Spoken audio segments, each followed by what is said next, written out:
and the market price is here. So the most efficient producers, Ch2, can expect this amount of profit per good. And who was the next efficient? Minjae?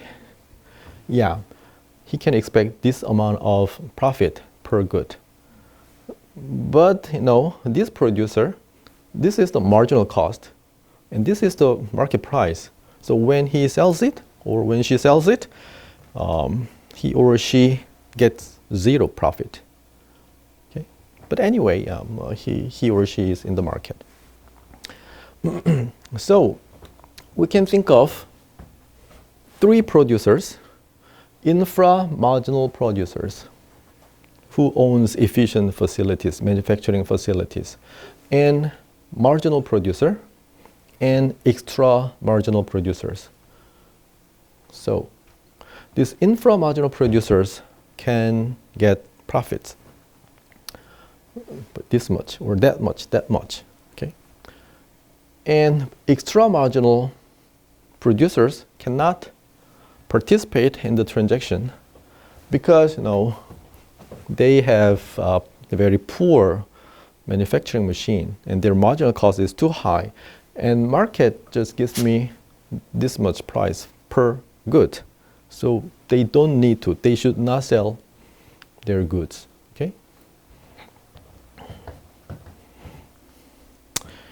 Okay, this is about centralized auction. And when is auction good? Auction is used when we don't know the proper price. Okay, so auction is a mechanism to allocate in goods when we don't know the proper price. So we compete, producers and consumers, in a centralized way using auction. So auction is a resource allocation mechanism. We can use optimization for resource allocation, for example, in communication system. We have base station, wireless base station. We run some optimization algorithm. Auction is another way of allocating resources. And this is especially useful when we don't know what the good price is. Okay? And the market determines that price. And the way of allocation. Another types of market is bilateral market, where bilateral transaction happens. This bilateral means there are two entities, just two, one seller and one buyer. Okay, so that's the meaning of bilateral. Okay, so this is like a P2P trading or direct trading. Producers and consumers trade directly and independently. So consumers shop around for the best deal. Producers check the competition's price. Yeah. So, okay, here, centralized auction. No, I'm an auctioneer. We are all together. Then the market clearing price is determined here, and is announced. Okay, and all the transactions are at that market clearing price. But this bilateral transaction is that, this is what you usually experience in our daily life. I need to adjust my statement. So bilateral transaction is general than the P2P trading. Sorry. So here, what it says is we have producers and consumers. And as a consumer, you shop around the shops and compare the price of each producers. And you determine to buy the goods at this shop. Okay, and the producers want to sell more, so they need to they need to check what is the price of my competitors. Okay, if my price is too high, then they need to decrease the price. Okay, so this bilateral transaction, what you are using currently when you shop, when you go shopping, this is also an efficient market mechanism. An efficient market discovers the equilibrium price. And also the P2P trading, which we will discuss later, is kind of a bilateral transaction also. Okay, what makes a market efficient, optimal? So all buyers and sellers have access to sufficient information about prices, supply, and demand. So the number of participants and standard definition of commodities, good information exchange mechanisms. So these things can make market efficient. Okay, so in most cases, we can expect efficient market, but yeah, the efficient market is Chicago Merchandise Exchange or open air food market. This is the typical market you can imagine. That's an English expression. Open air food market. Open air food market. Okay. Inefficient market. Well, I'm dubious about that, but used car, car dealers are usually, they are. You should not trust used car sellers because they are trying their best to rip you off. You will see when you do that. You will see what I'm saying when you do that. And don't go to the Incheon or that area, The BMW is, just 10 million won. Brand new BMW, just not brand new, 1 year old, almost brand new BMW is 10 million won. And when you go to that place, then I don't want to say that further. Anyway, yeah, and let's talk about the surplus and profit. We will use surplus for the consumer case. Surplus, the meaning of surplus is in Korean, that is okay. Suppose that you buy 6 apples at 10 cents and the total cost is 60 cents.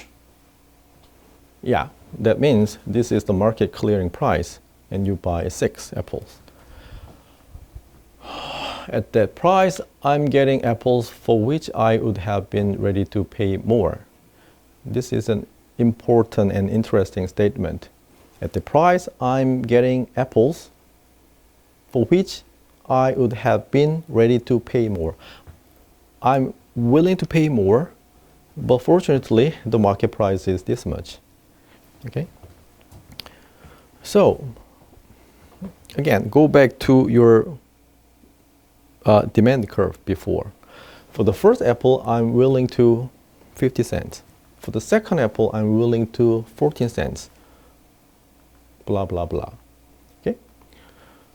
And yeah, if the price is this much, I would buy only a single apple.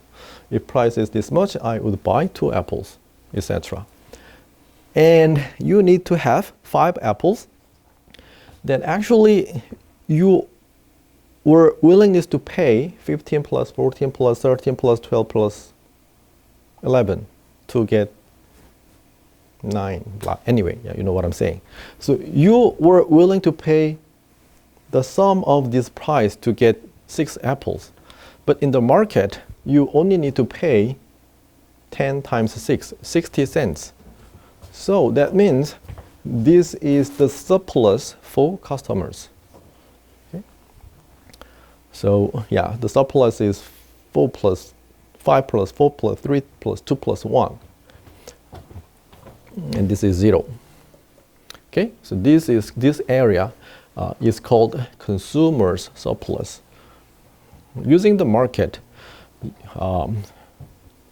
you can have that benefit. Okay, so this is about the surplus of consumers, and let's talk about the profit of suppliers. And we will use, actually people use two terminology interchangeably sometimes, but in this course, in this textbook, we need to differentiate profit versus revenue. So the revenue is the total sales, and the revenue minus cost is profit or net revenue. Okay.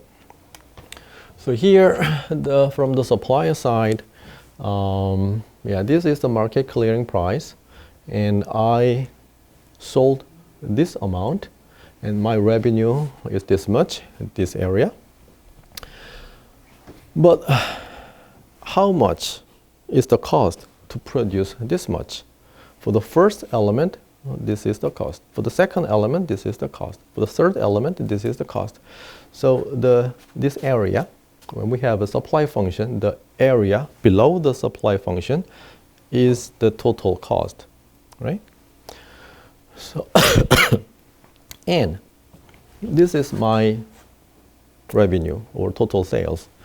This is my total cost. So revenue minus cost is profit, the blue area.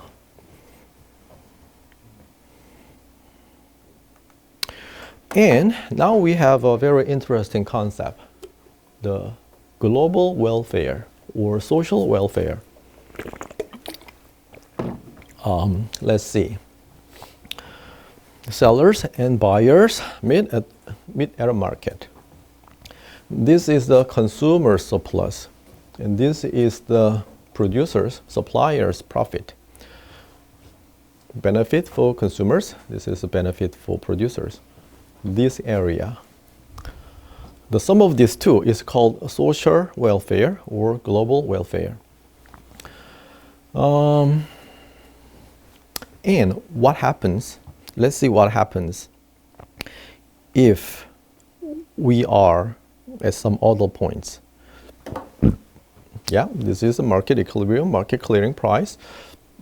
And suppose that artificially the price is high, like that, this much.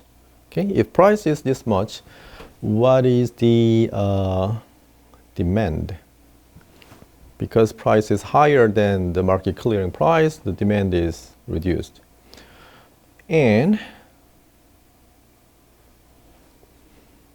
yeah, so this is the total transacted volume. Okay, and anyway, you see this area. This is still the consumer's surplus, right? And what is the meaning of this area? Because the price is higher than the market clearing price, the profit of producers are higher than before, right? So because of the price is high, higher, then the producers can be better off. Okay? But the consumer surplus is reduced. But the important point here is that what is the social welfare in this case? The social welfare is the welfare of consumer and the welfare of the producers and the sum of that, right? And the social welfare in this case, this area is smaller than this area. So when we reach the market equilibrium, the social welfare can be maximized. Okay? If the price is higher than the market clearing price, the social welfare decreases.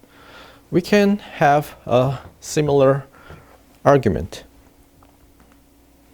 If the price is lower than the market clearing price, then there are little producers who are willing to produce, right? So this is the quantity that can be transacted in the market. So the consumer surplus increased compared to that, but producers' profit reduced from here. Anyway, the sum of these two is the social welfare, and that is smaller than that of market equilibrium. Okay, so in that sense, the market equilibrium and market clearing price is very important. And if we are not at that point, we can say there is a welfare loss. So the amount of welfare loss is this green area. Okay, And that is also called dead weight loss. Check your textbook.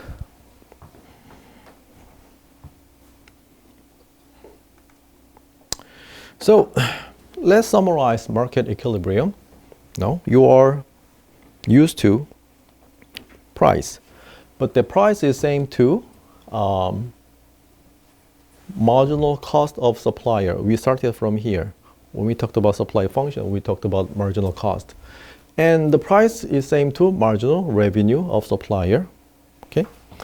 And this price is equal to marginal utility to consumer. I want to pay if the price is lower than my marginal utility. If price is higher than my marginal utility, the consumer doesn't want to pay. They don't need to pay. They don't need to buy, right? And there can be marginal cost of consumers. Yeah, because consumer pay, that's a cost. Okay, maybe this is the last topic of today. Let's talk about time varying price versus fixed price. So you know that our demands changes over time, and the production capability can change over time. It depends on other variables, weather condition, blah blah blah. Okay, so even though we introduced the concept of market equilibrium, the equilibrium can move from one point to another point because these things can change. Okay, so the price can change over time. Market price varies with offer and demand, and if demand decreases, that means you may not want to have Apple when, I don't know, when you don't feel good or something like that. Okay, you want to eat some meat, beef, 삼겹살, 항정살, 가브리살, blah blah blah. Anyway, when the demand, the opposite case. Yeah, when demand increases, price increases beyond the utility for some consumers.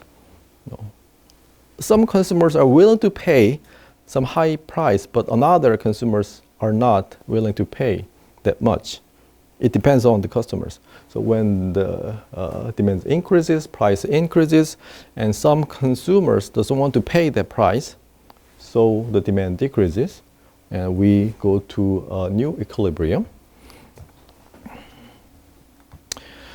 The opposite case is if demand decreases, price decreases, then some producers just leave the market because their marginal cost is higher than their price. So they don't need to participate in the market. They leave the market. And the supply is reduced. So we go to a new equilibrium. So price can change over time. And in theory, there should never be a shortage because of the invisible hand in an ideal case. And the time varying price increases efficient use of resources.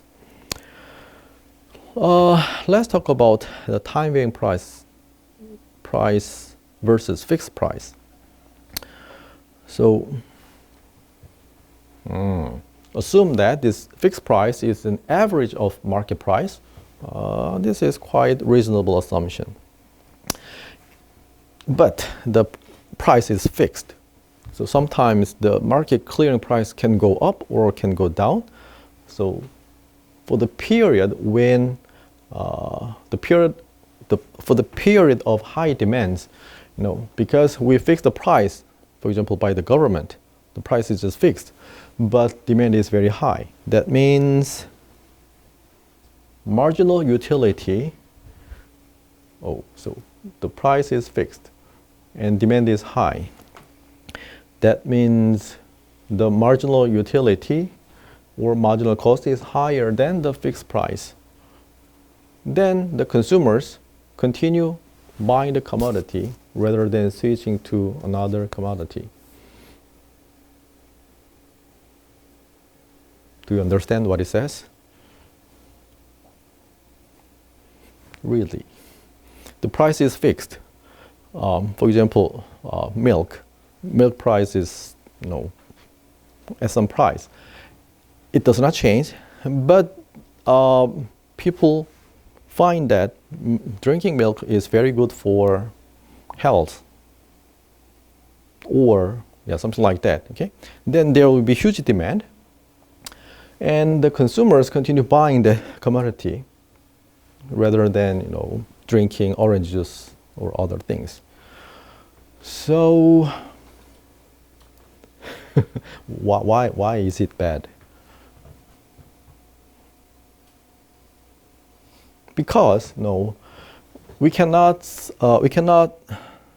support that kind of high demand with that low price. Even if there is high demand, because the price is low, the milk producers doesn't have an incentive to produce more milk. You know what I'm saying? And actually, that was the case of Robespierre in France, just before French Revolution. You don't know that story? Check it. So Robespierre invented guillotine, the device that cuts off a person's head. And he was killed by that invention, by that device he invented. And the reason is because there are some story, check it on your own, that is about the price of milk. Okay? The opposite case is for the period of low demand, then this fixed price is higher than marginal utility or marginal cost.